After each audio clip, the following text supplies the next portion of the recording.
வியாபாரமா கொடுக்கல் வாங்கலாம் இரண்டாவது. ஆனால் இந்த உலகத்திலே வாழ்வதற்கு எங்கள முதல்ல யார் நபி ஸல்லல்லாஹு அலைஹி வஸல்லம் இருக்கணும். எத்தனை சஹாபாக்கள் அவங்க வாழ்க்கையில ஒரு பிரச்சனை வந்தா நேரா வருவாங்க, நபியை பார்ப்பாங்க, சந்தோஷமா போயிடுவாங்க, வந்து பார்த்துட்டு போயிடுவாங்க, அவ்வளவுதான். தேக்கர் ஜீத்தே எப்படி நபி ஸல்லல்லாஹு அலைஹி வஸல்லம் பார்த்து பார்த்து வாழ்ந்தாங்க சஹாபாக்கள். அப்போ அப்படிப்பட்ட விஷயங்கள் தான் நபி சொல்லி கொடுக்குறாங்க. வாஃபு அம்மன் வலமக்க, உங்களுக்கு யாராவது அநியாயம் செஞ்சுட்டா அதை மனசுலயே வச்சு இவனை எப்ப பழி வாங்கலாம் என்ற எண்ணத்தை எடுத்து நீங்க எப்படி மாறிடுங்க, அவரை மன்னித்து விடுங்கள். ஒரு அழகான குணம் சொல்லி கொடுத்தாங்க. சொன்னதோட வாழ்ந்து காமிச்சாங்களா இல்லையா? கடைசியா சொன்னாங்க, நீ உபகாரம் செய், அசாபன் இலைக்க, உனக்கு தீங்குதான் செய்யறான்னு தெரியும். ரோட்ல போகும்போது நம்ம வண்டி பஞ்சர் ஆகும் சொல்லி பாட்டிலோட வைக்கிறான்னு எல்லாம் தெரியும், இவன் தான் வைக்கிறான். அப்படி செஞ்ச பிறகும் உன்னால முடிஞ்ச உபகாரம் அவனுக்கு செய்யும் சொன்னாங்க நபிகள் நாயகம் ஸல்லல்லாஹு அலைஹி வஸல்லம். இவ்வளவு அழகான வார்த்தை. ஹிந்தா ரலியல்லாஹு அன்ஹா நம்மளாம் கேள்விப்படுறோம்.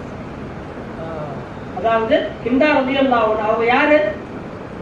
ஒரு காலத்துல நபிகள் நாயகம் ஸல்லல்லாஹு அலைஹி வஸல்லம் சச்சா ஹம்ஸா ரலியல்லாஹு அன்ஹு சய்யிது ஷுஹதா என்பதாக சொல்வாங்க. அவங்க சய்யிது ஷுஹதானா என்ன? நபிகள் நாயகம் ஸல்லல்லாஹு அலைஹி வஸல்லம் அவங்களுக்கு உறுதுணையாக நின்றவர் ஹம்ஸா ரலியல்லாஹு அன்ஹு அவர்கள்.